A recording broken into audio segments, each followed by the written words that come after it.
அச்சங்கோவில் அரசன் என்போம், ஆரியங்காவு ஐயன் என்போம், குலத்து புலை பாலன் என்போம், எரிமேலி ஸ்ரீதர்ம சாஸ்தாவென்போம், சொரிமுத்து ஐயனார் அப்பன் என்போம், ஜோதிச ரூபன் என்போம், மகர்ஷி மர்தன் என்போம்,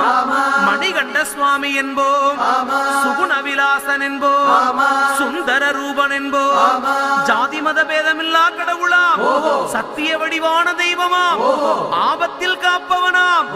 அன்னதான பிரபுவாம், உலகத்தின் முப்பற்ற தெய்வமாம், சோதனைகள் செய்வானாம்